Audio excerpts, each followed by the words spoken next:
Because of economic differences, the North and the South were unable to resolve their conflicts, and the South seceded from the United States. Set us free.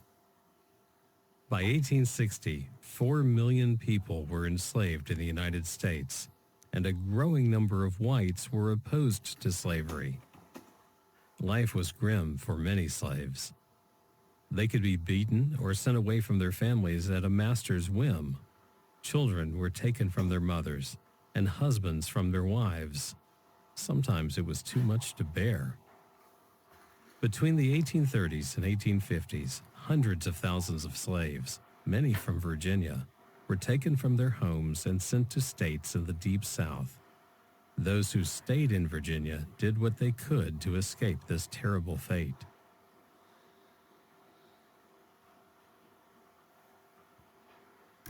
Fighting back. Nat Turner's revolt. Nat Turner was a slave in Southampton County, Virginia. He was also a preacher. In 1831, he had a vivid dream about leading a revolt against slavery, so he decided to fight for his freedom. During the uprising, Turner's men killed more than 50 white people. Turner was captured and executed, along with many of his followers and a great many more slaves. The rebellion left white Virginians fearful that there could be other Nat Turners, people so desperate for freedom that they might also turn to violence. A few weeks later, in early 1832, the Virginia General Assembly met in Richmond. There, a great debate took place among members of the House of Delegates, all of them white men, of course.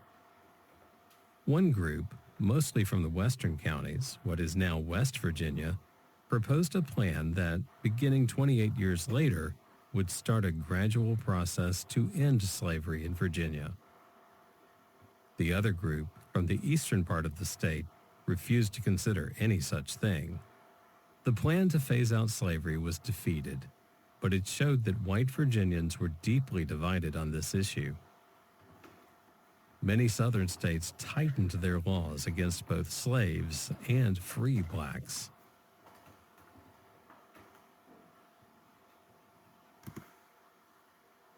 Henry Box Brown's journey.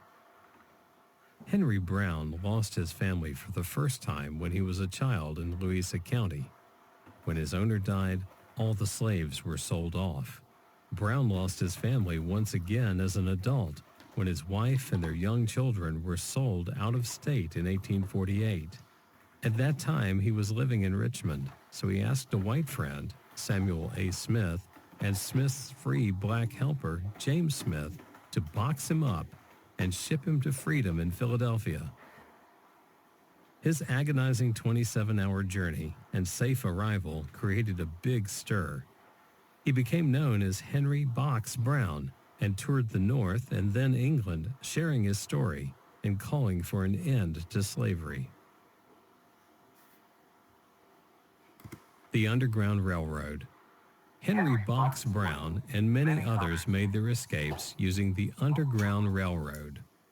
Despite its name, it was not a train or a tunnel.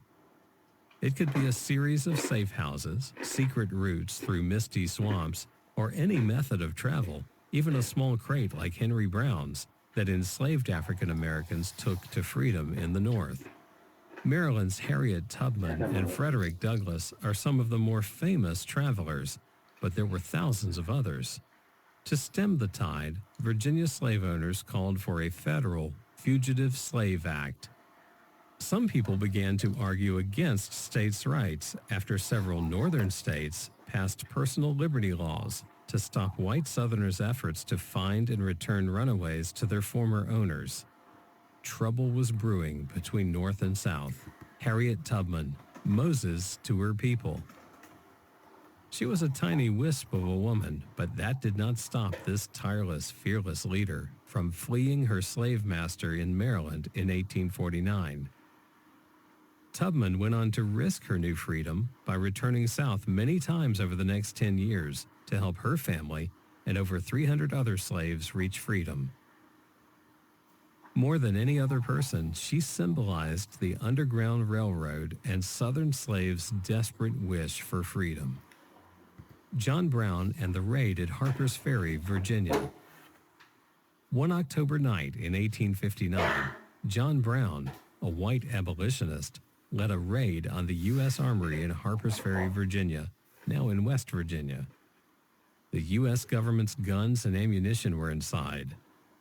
Brown's supporters, both black and white, planned to take the guns and start a slave rebellion.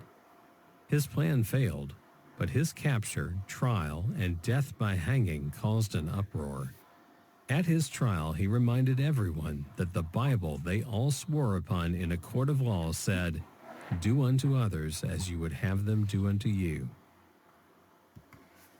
A great and growing fear.